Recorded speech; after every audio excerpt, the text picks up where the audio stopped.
Good morning, sports fans. Well, you're probably wondering, and I know what you are, you're wondering, where's old Ben headed today? Well, let me tell you. We are on I-80, the Indiana toll road, and we're heading westbound.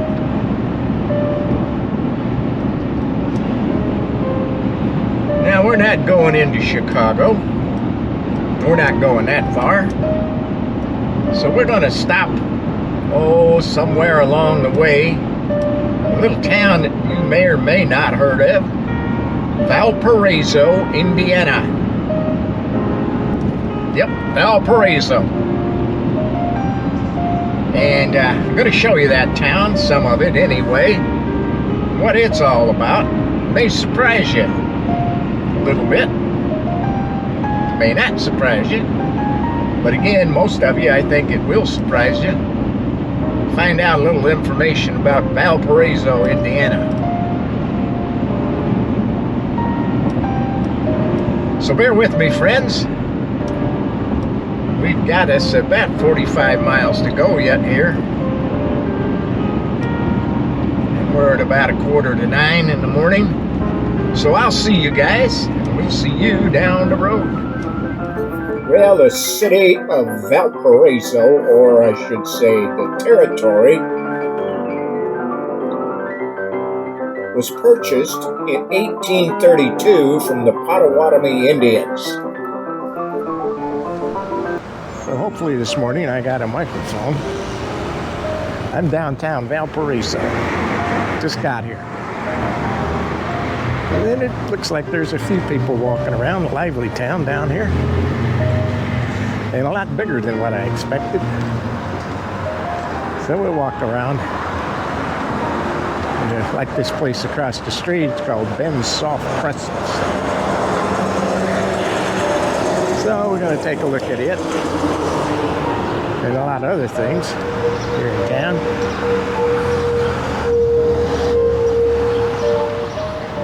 So we got a street closed off over here. So it's a matter of which way do I want to go. I think I'll just head this way. I guess it's not going to really matter.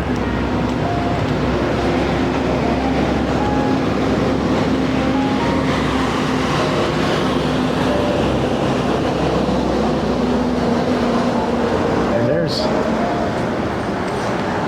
Central Park over there. I'm going to get the other camera, show you a little bit here, a little bit more about this city, and I'd say small city.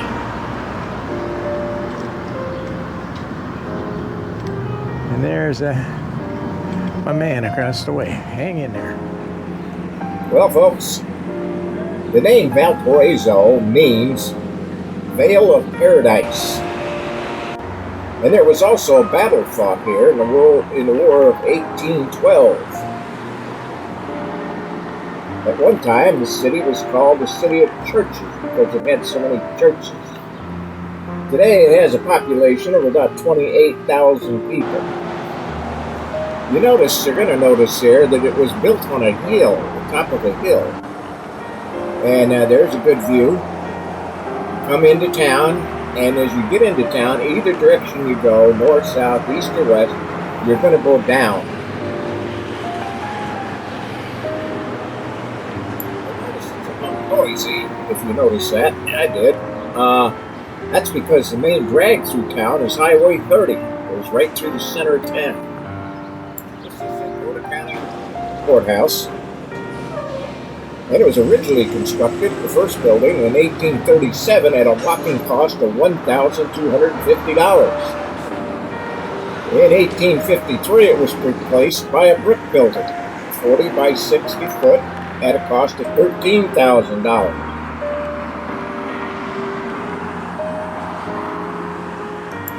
December 27, 1934, the courthouse caught fire. Well, temperatures outside at the time were below zero, and the building was destroyed. It was replaced at a whopping cost of $172,000. And that's the building you see today. There it is. Wasn't built quite as fancy as the old one, but more practical. 13 of the buildings you see here in town, I don't know exactly which ones are which, are on the National Registry of Historical Places, so they're not going to be tore down anytime soon. There are 16 parks, including the Central Park. 5 golf courses outside town. And they have 2 big fairs in town. The first one is the Popcorn Fair, and that one draws about 75,000 people. We'll get into more of that as we go along. The other one is the Porter County Fair. This is the county seat, after all. There are also a number of theaters in town. There's Chicago's Street Theater, the Memorial Opera House, and the Valparaiso Theatrical Company. So who's this doofus? Well, sports fans, it's my buddy here. This is Orville. I'm sure you remember Orville. It's Orville Redenbacher. Nice guy. So I'm going to sit here and talk to Oliver for a while before I get going again. What do you think this morning? Pretty nice? Not a bad morning, huh? Yeah, you think so. So we better get going. Orville Redenbacher and Charlie Bowman. In the 1960s, the founder and partners of Chester Inc., Charlie Bowman and Orville Redenbacher developed and produced hybrid popcorn seed under the name of Red Bow Popcorn. Red for Redenbacher and Bow for Bowman. As one of the largest wholesale popcorn distributors in the Midwest, Red Bowman popcorn soon became popular and was known for its excellent quality and high popping volume. Thinking they had a winner with their product, Charles Bowman felt they needed better branding recognition if they wanted to go nationwide in the retail market. They chose Orville's name and likeness to represent the brand. Today, the name of Orville Redenbacher is synonymous with popcorn throughout the world. Charlie and Orville were always proud to call Valparaiso their hometown for family and business. Charlie Bowman died in 2009. Redenbacher in 1995.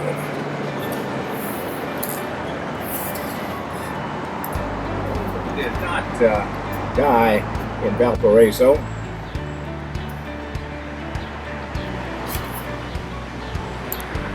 He actually died in a hot tub in his condo, Colorado.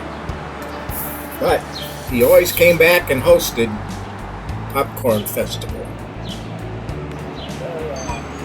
There are a number of manufacturing facilities in the Valparaiso area, including PHP, which is a distributor of portable heater parts, UFS, paint equipment manufacturer, McGill Manufacturing, ball bearings, and Lake Cable, fabricated wire. Oh, there's a lot more at Bright Farms, Lube Plate Lubrication Company. Yingling and his sons have offices here. How about that? Yingling, oldest brewery in the country, has their offices here.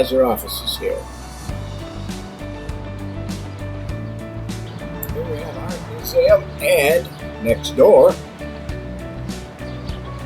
we have the Opera House.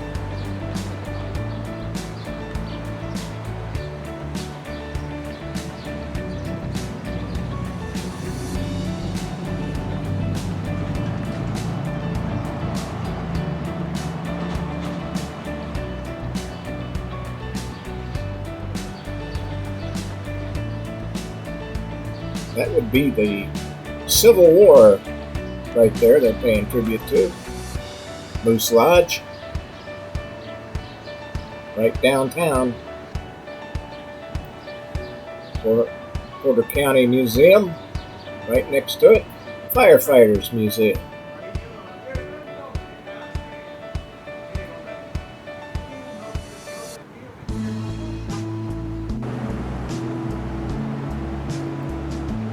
Another government building. And a lot of restaurants in this town. A lot of places to eat, drink, and breweries. I'm just going to guess that there's probably 5 within the area, and probably 3 of them are right downtown.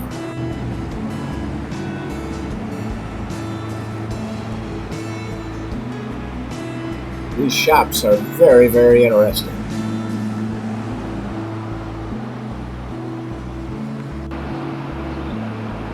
And this mural, well, you can spend about 10-15 minutes easily looking at this mural. It takes up most of the block.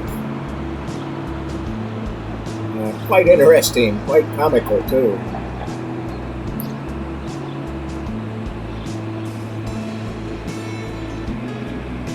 One of the more interesting murals I've seen.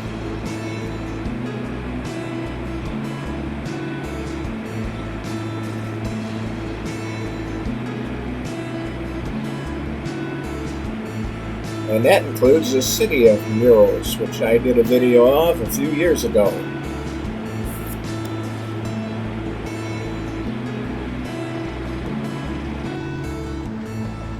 There's that doofus again. Well, folks, that's some of uptown Valparaiso, the old part. So we're going to move on. We'll show you some more of this really nice town. Valparaiso has a very good educational system, very good schools. They have approximately 6,500 students. And the high school, which is 10 through 12, has about 2,100 of those students. And high school is very well thought of in the state. Very competitive school. Located here in Valparaiso is the University of Valparaiso. We also have an Ivy Tech and a University of North Central. This is their nursing school. Valparaiso University was founded in 1859, and it occupies about 310 acres on the city's south side. The school, in its early years, was known as the Poor Man's Harvard. Today, the school has a population, or enrollment, I should say, of 4,500 to 4,600 students.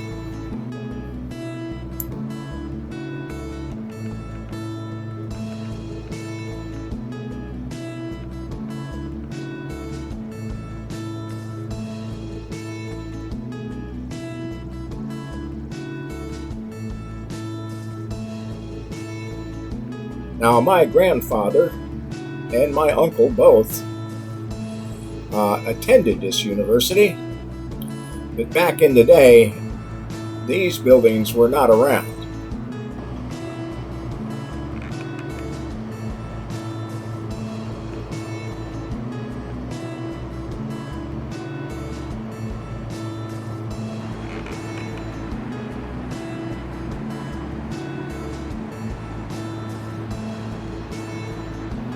Now, both grandfather and uncle graduated from here. I'm going to assume we still got sound here. But this is Valpo University. And this is the chapel here behind me.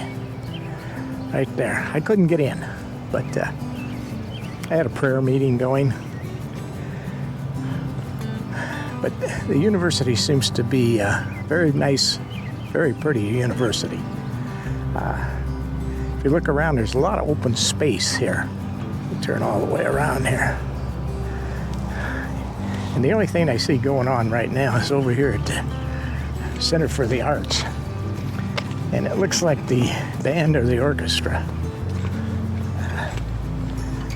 is getting ready, because that's who's going in there. It's all musicians.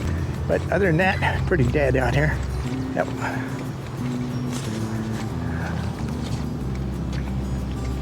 See behind me there, Center for the Sciences. As I said, pretty well spread out. A lot of open areas. Very, very nice. And we seen the athletic fields. We passed those, and it looked like they had a women's soccer maybe out there. Wasn't sure. So we're gonna mount up in the GMC, and as usual, we'll be heading down the road.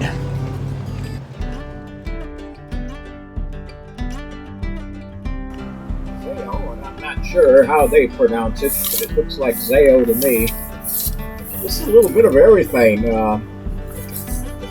You can bring your family here. They got miniature golf, go-karts, batting cages. They got an event center. You can try get the game room. They got a roller coaster. A lot of things for the kids, and of course a restaurant. And I don't know if they serve alcohol or not, but I'm going to assume they do. I just seen this and thought I'd better stop and get a shot of it. It looks pretty interesting, but they of course were closed when I was there. This is a restaurant as you leave town, or as I was leaving town, and it looks very interesting too. One that I might try someday. This is the 49er Outdoor Theater, considered one of the best in the country. I can tell you this, it's very clean and very neat. Well, sport fans, what did you think of Valparaiso? That's just a small picture. We didn't get out. They got shopping centers, several large shopping complexes outside of town. We didn't get to those. We didn't care about them really. But the downtown, the older downtowns normally don't do too well. You usually see a lot of vacant buildings, and a lot of them that aren't doing very well. This is different. Very few vacant buildings. A lot of restaurants of different kinds with outdoor seating. Out on the sidewalks. Looks very, very good. They have, it looks like several days a week, they must have this outdoor market that they call it, which is a city block that they block off, and they have this market. A lot of cultural things downtown, the museums, the theaters, the opera theater, that type of thing down there. Government buildings down there. But very vibrant town, and I would venture to say that on a Saturday afternoon, maybe even on Sundays, that's pretty busy down there. Those eating places look pretty darn good, and to sit out on the patios, very, very nice. Valparaiso's got the shopping centers, I said, outside of town also. And there are quite a few really high-class eating places, eating establishments around Valparaiso. You got Valparaiso University was right on the edge of town there, so the students can actually walk to town. So you have that going on when the students are in. So quite a place. Hope you enjoyed it. It was quite a walk, but sport fans, please subscribe to my channel. not doing too bad, but compared to those big guys that's got 10,000 subscribers, 25,000 subscribers, we're just a little, not even a drop in the bucket. But you know what? I got good subscribers. So fans, hit that subscribe button, hit that like button if you can, and I'll see you down the road.